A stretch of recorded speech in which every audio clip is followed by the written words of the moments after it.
our newest editions of baby chicks have just arrived, and today I wanted to show you the things that you absolutely need to know before you start raising chickens. Raising chickens can be a very valuable and rewarding experience. Whether it's for backyard eggs or meat or maybe both, it's important for you to have the knowledge and the tools before you bring them home. And if you're watching this video, you've probably already made the decision that you want chickens of your own, or maybe you're watching it because you're still in the decision-making process. Well, hopefully by the end of this video, you'll have all the answer that you need in order to start raising chickens. This is going to be the very first episode of a multi-part series that's going to span over the next 2 to 3 months, where we'll show you how to raise baby chicks, 3-day-old baby chicks, all the way up to the point where they're ready to go outside, and then integrating them with our existing flock. This is going to be a really enjoyable series, so make sure you subscribe to our channel and hit that notification button so you are notified every single time we put out a new video.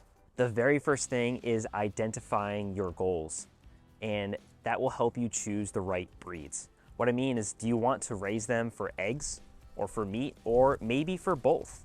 And knowing what your goals are and where you live can help you make the right decisions to choose the right breed.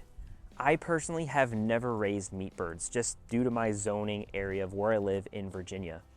But I've seen many people have tons of great success raising the Cornish cross, which is an excellent meat bird. They grow very fast, and you can basically grow a year's supply of chicken meat in a very short period of time. So if you really want to get into growing your own meat chickens, check out the Cornish cross.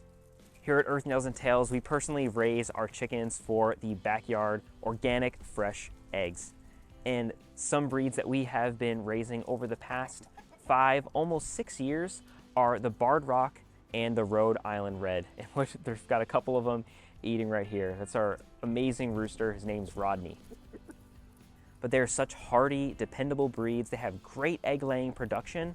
So those are a couple breeds that I personally have absolutely loved over my years of experience, and they can also be effective in multiple climates across the United States. Regardless of where you are, check out this fun little quiz, and I'll put it in the description, that My Pet Chicken has, is where I get all of my chickens from. They have a great quiz that you can take that will help you make these decisions on what breeds that you should choose for your goals and your area. The next decision, number 2, is where are they going to live? And it doesn't have to be something as immaculate as this. My first chicken coop started out actually inside of my shed, but you have got to have a chicken coop. I have various neighbors who have had dozens and dozens of chickens. They didn't have a chicken coop, and one night a fox ran through and just completely decimated their flock. Not one was left. So having a chicken coop, a place for them to call home, is extremely important. And even if you get some bad weather, like we get hurricanes here in Virginia, I can physically lock them up in their chicken coop. They have enough space to be comfortable, and I know that they're going to be well protected.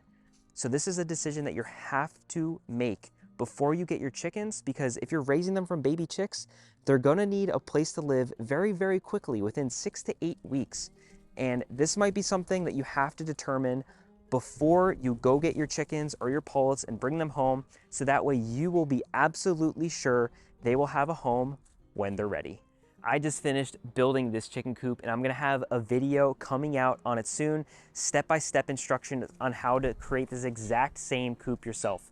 I've got over 5 years of experience raising chickens and a lot of woodworking projects on my hands, and I have put some absolutely amazing features inside of this coop.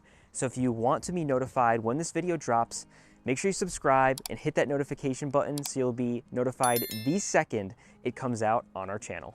And the last part is getting all of the chick starting supplies, so step 3. And this is such a rewarding way. This is what makes the experience so rewarding, is raising your chickens from baby chicks. And if you have all the tools, it is extremely fun, and it's honestly not that hard. You could probably hear our new little chicks peeping in the background, but this year we got 8 new baby chicks, and they're all either Americanas, Easter eggers, or a hybrid of sorts. So we're going to get loads of different colored eggs this year. The first thing that I'm going to talk about is this brooder. You need to have an area to brood your baby chickens. And I love this pop-up brooder by My Pet Chicken. All of the things that I'm going to be mentioning, I will put down in the description. And we also wrote an amazing article that summarizes all of these things, so go check it out. But the brooder is where your chickens are going to be living, or your baby chicks are going to be living for the next 6 to 8 weeks until they're fully feathered and they can go outside. So it's extremely important for you to get a really well-established area for them to grow up in. Another very common thing that I've seen is people will go to the grocery stores and they'll get large cardboard bins from watermelons. Unfortunately, this time of the year, most stores aren't really selling watermelons, so it can be hard to find, but it is a great option.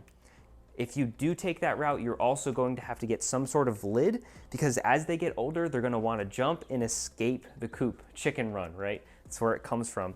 So this option right here has a great zipper top that allows me to easily access inside of the brooder.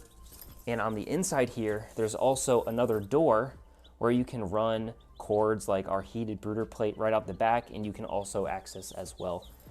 Look at them running around in here. But you could see all of the 100% essential supplies that we need. The first thing, the baby chicks, they don't have mama hen. I know it kind of sounds sad to say, but I'm gonna be papa hen while they're growing up in here. But you need some sort of heat, and I absolutely love using these brooder plates. They're much better and much safer than using those heating light bulbs. Significantly less chance of it catching fire, and the chicks can get right underneath it as if they were under mama hen's wing, and that's exactly what they want to do. And the amazing thing is, as they grow, the height of this can be easily changed just by moving these plates in and out. So that way, as the chicks grow, the brooder plate will grow with them. Number one thing, you've got to have it. On the bottom of the whole brooder here, we're using our favorite bedding, the hemp bedding from Eatin' Pet and Pasture. Super soft, super absorbent. I use it in my chicken coop, highly recommend it. It's such amazing stuff. Commonly you'll see pine shavings be thrown around, but pine shavings, they don't really do a good job of absorbing moisture or getting rid of those odors. Hemp bedding can absorb multiple times its weight in moisture. It is by far the most superior bedding that you can get. And I'm just lining the whole bottom here, and it's gonna create a nice soft place for our baby chicks. Next we have our feeders and our water. Water is extremely important. As soon as our chicks get here, we want to pick them up and we want to just dip their little beaks in the water to rehydrate them, and now they're going to know exactly where this water is. See, just like that, they're going right to the water. So that way I know they're staying hydrated, they're going to stay healthy. We also need to get a feeder, and we're going to be using our chick feed, which is a very, very, very finely pulverized food.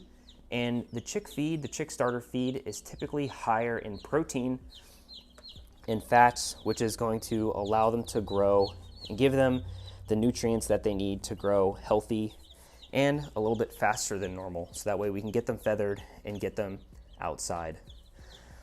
The very last thing that we need is some grit. And grit is basically just really fine and pulverized rocks.